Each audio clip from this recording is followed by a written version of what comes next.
Avis vascular centre మన దేశంలోనే the best.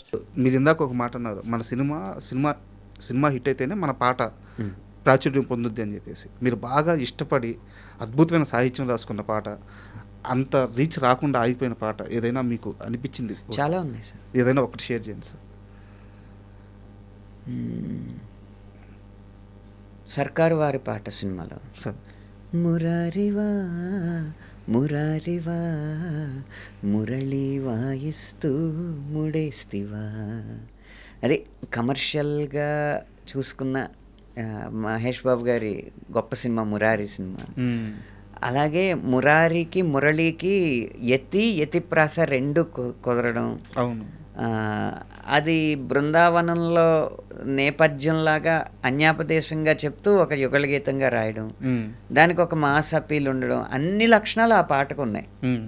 కాకపోతే అది మొదట్లో ఎక్కువ అవుతుందని, సినిమా లెంత్ ఎక్కువ అవుతుందని పెట్టకపోవడం, తర్వాత ఎప్పుడో 2-3 వారాలు అయిన తర్వాత ఎలాగో షూట్ చేశారు కాబట్టి పాట సినిమా అయిపోయాక రోలింగ్ టైటిల్స్ టైంలో రావడం, అలా దాన్ని వెళ్ళాల్సినంత రీతిగా వెళ్ళకపోవడం వల్ల పెద్ద పాట అవ్వలేదు, కానీ చాలా పెద్ద హిట్ అవ్వాల్సిన పాట అనేది నా ఆలోచన అనమాట.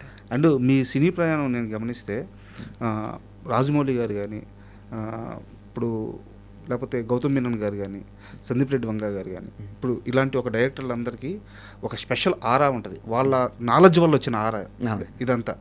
అలాంటి గ్రేట్ పీపుల్ అంతా ఖచ్చితంగా మీతో అసోసియేట్ అవుతున్నారు, లేదా మీరు వారితో అసోసియేట్ అవ్వగలుగుతున్నారు. ఆ పాత్ మాత్రం కుదురుతుంది అలాంటి గొప్ప గొప్ప డైరెక్టర్లు అందరితో. మీకు ఎలా పాసిబుల్ అవుతుంది ఇది? చెప్పాను కదండి, ప్రాసెస్ని ఎంజాయ్ చేయాలి మనం. నాకు రాజమౌళి గారి అవకాశం ఎప్పుడొచ్చింది, అనుకోకుండా ఒకరోజు డైరెక్టర్ అయితే, అనుకోకుండా ఒకరోజు డైరెక్టర్ ఏలేటి చంద్రశేఖర్ గారు ఒక్కడున్నాడు అన్న సినిమా తీశారు. ఆ సినిమాకి కీరవాణి గారి సంగీతం. ఆ సినిమాకి కావాల్సింది కష్టపడి రాశాను, ఆయనకి నచ్చేటట్టు రాశాను. అంతేగాని రాజమౌళి గారిని పరిచయం చేయండి అని ఆయన నేను అడగలేదు. నా పనితీరు నచ్చి కీరవాణి గారు రాజమౌళి గారికి పరిచయం చేశారు. అప్పుడు ఆయన సినిమాకి కావాల్సినట్టు కష్టపడి రాశాను. అలా జరిగిన పరిచయమే తప్ప రికమెండేషన్ ఎవరి ద్వారానో వెళ్ళి కలిసి ఇలా జరిగిన పరిచయాలు కాదు ఇవేవి. మనం పాట రాసే ప్రక్రియను కనుక ఆస్వాదిస్తూ ఉంటే రావాల్సిన అవకాశాలని అదే రప్పిస్తుంది, పాటే తీసుకెళ్తుంది. ఇప్పుడు సందీప్ రెడ్డి వంగ గారి విషయంలో కూడా అంతేనా? అదే, ఆయన ముందు సినిమాలు నచ్చే పిలిచారు నన్ను. అర్జున్ రెడ్డికి ఆయన ఒక వెంచర్, అంటే వాళ్ళ సొంత ఆస్తులు అమ్ముకుని డబ్బులు తెచ్చుకుని సినిమా తీశారు. అంత దాన్ని ఏమంటారు, అంత సున్నితమైన పరిస్థితిలో ఉన్న దర్శకుడితో కూడా ఆ సినిమాకి ఎంత కష్టపడాలో అంత కష్టపడ్డాను. అది ఆయనకు నచ్చింది. అప్పుడు 2 పాటలే రాశాను ఆ సినిమాకి. యానిమల్ అవకాశం వచ్చినప్పుడు అన్నీ ఇచ్చారు. సో ఒక అర్జున్ రెడ్డి అన్న చిన్న సినిమా విడుదల అయిన తర్వాత పెద్ద సినిమా. అవును. అర్జున్ రెడ్డి అన్న చిన్న సినిమాకి చూపించిన చిత్తశుద్ధి యానిమల్ అన్న పెద్ద సినిమా ఇచ్చింది. ఈ చిన్న సినిమా పెద్ద సినిమా తారతమ్యం రెమ్యునరేషన్స్లో కనిపిస్తూ ఉంటుంది, సాహిత్యంలో ఉండకూడదు కదా? కనిపించదు. అంటే ఎలా డివైడ్ చేసుకుంటే నా డౌట్ ఏంటంటే, సాహిత్యం అనేది గ్రాఫిక్స్ మీద ఆధారపడదు, లేకపోతే ఎంతమంది జూనియర్ ఆర్టిస్టులను తెచ్చాం, ఏం ఎక్విప్మెంట్ తెచ్చాం అన్న దాని మీద ఆధారపడదు. సాహిత్యం అనేది కేవలం మెదడుకి, కళానికి, కాగితానికి మధ్య ప్రవహించే ఒక శక్తి మాత్రమే, ఒక శక్తిధార. దానికి డబ్బుతో పని లేదు. కానీ ఆ సినిమా సన్నివేశం, దాని బలం, దర్శకుడి అభిరుచి, దర్శకుడి నిర్ణయాధికారం, వీటి మీద ఆధారపడి ఉంటుంది.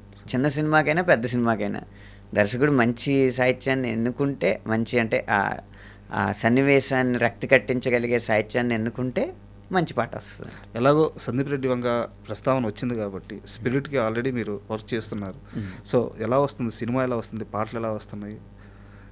నాకు మీరేం లీక్ చేయొద్దు కానీ. లీక్ చేయండి అంటే ఆడియో గురించి చెప్తున్నాను. 80% స్పిరిట్ ఆడియో స్పిరిట్ సినిమాలో ఉన్న తీవ్రత ఉంటుంది కదా, మ్మ్. ఒక రకమైన ఉత్కంఠ తీవ్రత, ఆ, దాన్ని సాంత్వనపరిచేలాగా ఉంటుంది.